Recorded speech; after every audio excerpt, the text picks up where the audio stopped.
اسی میں تحریر فرمایا ہے، اور صفحہ نمبر 207 ہے۔ عجیب بات کا عنوان دیا ہے کہ حضرت شیخ عبد القادر جیلانی رحمۃ اللہ علیہ اپنی کتاب میں لکھتے ہیں کہ ایک بے نمازی کی نحوست 40 گھروں تک جاتی ہے۔ یہ حضرت شیخ عبد القادر جیلانی رحمۃ اللہ نے اپنی کون سی کتاب میں لکھا ہے بھیا؟ یہ جتنے ان کے ماننے والے اور اعتقاد والے ہیں، بس صرف اتنا سا سوال کرنا ہے کہ اس کتاب کا ذرا پتہ ہمیں بھی بتا دیجئے، ہم بھی پڑھ لیں۔ ایک بے نمازی کی نحوست 40 گھروں تک جاتی ہے۔ اب سوچئے جس گھر میں بے نمازی رہتا ہوگا اس کے گھر میں نحوست کا کیا عالم ہوگا۔ آج پوری امت میں چند ہزار گھر بھی ایسے نہیں ہیں جہاں پر 5 وقتہ نمازی سارا گھر مل جائے۔ امت کی 95%، 90%، 97% اکثریت نماز نہیں پڑھتی، انہیں پتہ ہی نہیں کہ نماز کیا ہوتی ہے۔ آپ کیا کہنا چاہ رہے ہیں؟ ہم مان لیں ایک لمحے کے لیے کہ نحوست ہوتی ہے، ہم ایک لمحے کے لیے مان لیں کہ آپ کی بات سچی ہے۔ حضرت شیخ عبد القادر جیلانی رحمۃ اللہ نے نہیں لکھی بھئی۔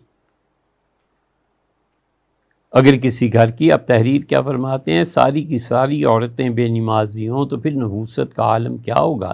اس لیے آج عورتیں روتی پھرتی ہیں کہ گھر میں برکت نہیں ہے، پتہ نہیں کیا بات ہے، ہر بچہ افلاطون بنا ہوا ہے، کوئی بچہ بات سننے کے لیے راضی نہیں۔ کبھی یہ کہتی ہیں کہ اولاد نافرمان ہوگی، کبھی یہ کہتی ہیں کہ میاں بیوی کے درمیان بنتی نہیں ہے۔ یہ سب نماز نہ پڑھنے کی نحوست ہے۔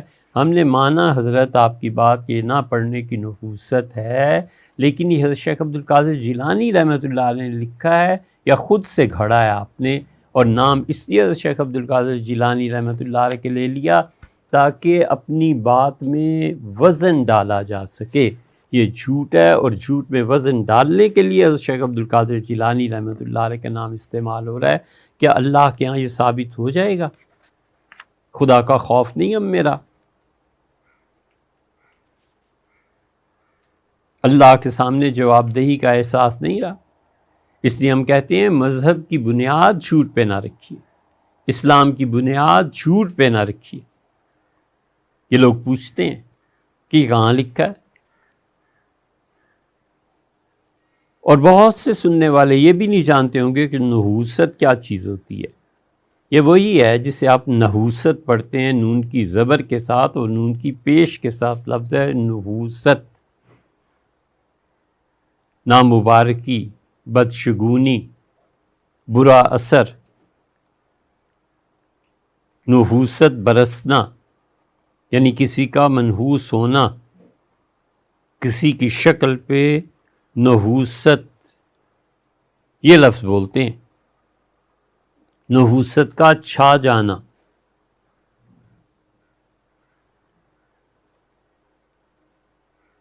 نحوست ٹلنا، یعنی جو حالات برے تھے ان حالات کا اچھا ہو جانا۔ یہ نحوست کا لفظ مسدس حالی میں حالی نے استعمال کیا ہے رحمہ اللہ۔ آپ پر گراں گزرے تو گزرتی رہے، لیکن ہم حالی کا وہ بند جہاں پہ انہوں نے استعمال کیا ہے اس کو سنائے بغیر رہ نہیں سکتے۔ نہ سنیے آپ کی مرضی۔ کسی نے یہ ایک مرد دانا سے پوچھا، یہ مسدس حالی ہے، کسی نے یہ ایک مرد دانا سے پوچھا کہ نعمت ہے دنیا میں سب سے بڑی کیا؟ کہا عقل، جس سے ملے دین و دنیا۔ کہا گر نہ ہو اس سے انسان کو بہرا، انسان بہراور نہ ہو عقل سے تو پھر کیا چیز ہے؟ کہا پھر اہم، سب سے علم و ہنر ہے۔ اہم پڑھتے، اصل لفظ اہم ہے، اہم پڑھتے ہیں۔ یہ ہیں جنہیں اپنی زبان بولنی اور پڑھنی تک نہیں آتی اور وہ دین و دنیا کی قیادت کر رہے ہیں۔ کہا پھر اہم سب سے علم و ہنر ہے کہ جو باعث افتخار بشر ہے۔ کہا گر نہ ہو یہ بھی اس کو میسر، کہا مال و دولت ہے پھر سب سے بڑھ کر، کہا در ہو یہ بھی اگر بند اس پر، کہا اس پہ بجلی کا گرنا ہے بہتر، وہ ننگے بشر تاکہ ذلت سے چھوٹے، خلائق سب اس کی نحوست سے چھوٹے۔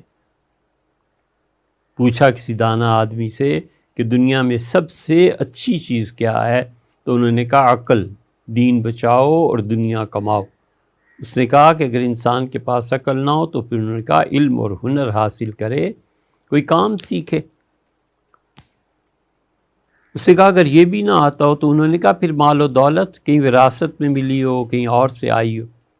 اس نے کہا اگر مال و دولت سے بھی محرومی ہو، عقل سے بھی محرومی ہو، آتا بھی کچھ نہ ہو، تو انہوں نے کہا در ہو یہ بھی اگر بند اس پر، کہا اس پہ بجلی کا گرنا ہے بہتر، یعنی مر جائے پھر۔ وہ ننگے بشر، وہ ایسا بیہودہ آدمی جس کے پاس نہ عقل ہے، نہ ہنر ہے، نہ علم ہے، نہ مال و دولت ہے، وہ ننگے بشر تاکہ ذلت سے چھوٹے، خلائق سب اس کی نحوست سے چھوٹے۔ ایسے منحوس ہوا کرتے ہیں جن کی نحوست سے قومیں برباد ہو جاتی ہیں۔ یہ ہے مسدس حالی، کبھی اٹھا کر اسے پڑھیے اور دیکھیے اس مسدس کو حالی نے لکھا۔ سر سید ایسے ہی نہیں کہتے تھے کہ قیامت میں پوچھا کہ کیا لائے ہو اور کیا زندگی میں کام کیا ہے، تو اللہ تعالیٰ کے سامنے مسدس رکھ دیں گے کہ اللہ حالی سے یہ لکھوائی تھی۔ کسی نے یہ بکرات سے جا کے پوچھا مرض تیرے نزدیک مہلک ہیں کیا کیا، کہا دکھ جہاں میں نہیں کوئی ایسا کہ جس کی دوا حق نے کی ہو نہ پیدا، مگر وہ مرض جس کو آسان سمجھیں، کہے جو طبیب اس کو ہذیان سمجھے۔ سبب یا علامت گر ان کو سجھائیں تو تشخیص میں سو نکالیں خطائیں، دوا اور پرہیز سے جی چرائیں، یوں ہی رفتہ رفتہ مرض کو بڑھائیں، طبیبوں سے ہرگز نہ مانوس ہوں وہ، یہاں تک کہ جینے سے مایوس ہوں۔ یہی حال دنیا میں اس قوم کا ہے، بھنور میں جہاز آ کے جس کا گھرا ہے، کنارہ ہے دور اور طوفاں بپا ہے، گمائیں یہ ہر دم کہ اب ڈوبتا ہے، نہیں لیتے کروٹ مگر اہل کشتی، بڑے سوتے ہیں بے خبر اہل کشتی۔ یہاں سے شروع ہوتی ہے۔ ہم تحدیث نعمت کے طور پہ کہتے ہیں ہم کیا اور ہماری اوقات کیا، یہ ہم نے اپنی والدہ سے پڑھی تھی چند دن پہلے۔ اللہ تعالیٰ سلامت رکھے، ان کی عمر بہت زیادہ اب ہو گئی، تو ہم نے ان سے اس واقعے کا ذکر کیا تو ایک دو شعر سنا کے چپ ہو گئی کہ بیٹے اب تو یاد نہ رہی۔ یہ چیزیں تھیں جو ہم لوگوں کے پڑھنے کی تھیں، یہ نصاب تعلیم ہے۔